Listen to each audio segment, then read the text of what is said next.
ये लक्ष्य क्या है? ये लक्ष्य वो है जिसे हम पाना चाहते हैं। इस संसार में सुखी कौन है? सुखी वो जिसने जीवन में लक्ष्य को पा लिया। दुखी कौन है? दुखी वो जो अब तक लक्ष्य को पा न सका। प्रश्न ये उठता है कि लक्ष्य सभी पाना चाहते हैं, लक्ष्य को पाने के लिए प्रयास भी सभी कर रहे हैं, फिर सभी को लक्ष्य क्यों नहीं मिलता? ठीक है, कहीं ना कहीं कुछ न कुछ कमी रही होगी।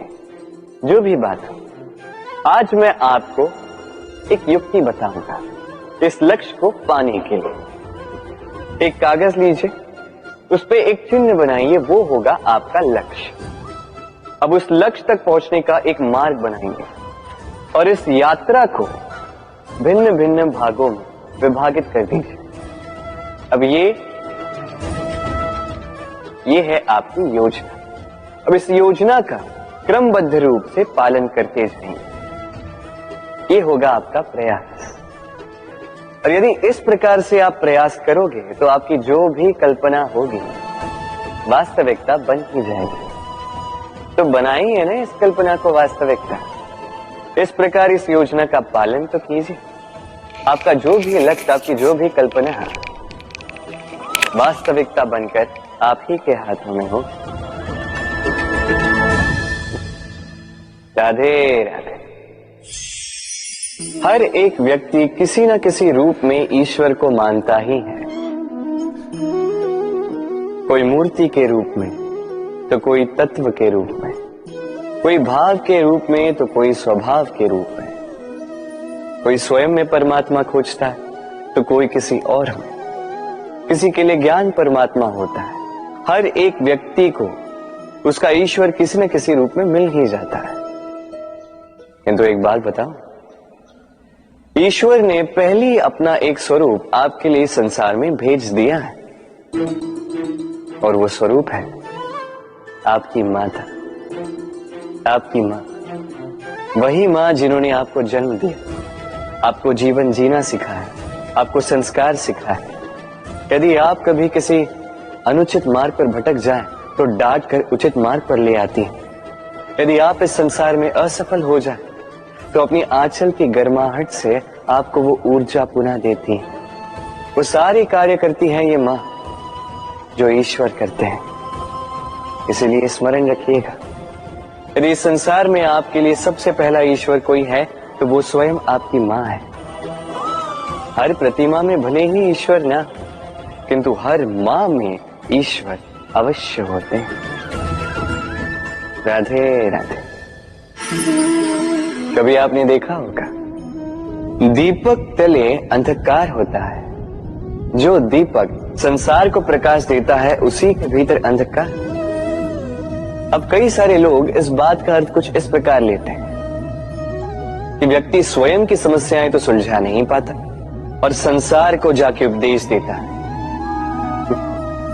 किंतु इसे देखने का एक और दृष्टिकोण भी है, और वो ये कि स्वयं जलकर इस संसार को प्रकाश केवल वही दे सकता है जिसका आधार शीतलता हो। इस संसार का मार्गदर्शन केवल वही कर सकता है, इस संसार को दिशा केवल वही दिखा सकता है जिसके भीतर संतोष और धैर्य की शीत हो। अब देखिए, ये अत्यंत महत्वपूर्ण बात है। ये विवेक तभी काम करता है जब मन शांत होगा, जब मन शीतल होगा। इसलिए यदि आप इस जीवन में कुछ बड़ा कार्य करना चाहते हैं तो सर्वप्रथम अपने इस मन को, इस हृदय को, इस विवेक को, इस आधार को, इस तल को शीतल रखना सीखिए। धैर्य रखिए। संसार में ऐसा कुछ भी नहीं जो आप ना कर पाओ। राधे राधे। इस दिए को देख रहे हैं, स्वयं भी जलता है, स्वयं की बाती को भी जलाता है और इस संसार को देता है प्रकाश। अंधकार में फंसे हुए व्यक्ति को देता है आशा की एक किरण। किंतु ये कभी नहीं सोचता कि वो माटी कैसी होगी जिस माटी से इसको बनाया गया है। वो कुम्हार कैसा होगा जिसने इसे आकार दिया, नहीं सोचता किसने इसे खरीदा। वो घर कैसा होगा, उद्गम कैसा हुआ होगा, कुछ नहीं, बस इस संसार को प्रकाश देता है। और कदाचित इसीलिए दिए को इतना आदर दिया जाता है। ये अपना या किसी और का घर देखकर जलता नहीं, ये जलता है केवल अंधकार से लड़ने के लिए। तो आप भी अपना व्यवहार इस दिए की भांति बना लीजिए, अपनी ये पहचान बिसरा कर निस्वार्थ कर्म कीजिए और अपनी एक नई, एक बड़ी, एक अद्भुत पहचान बनाइए। राधे।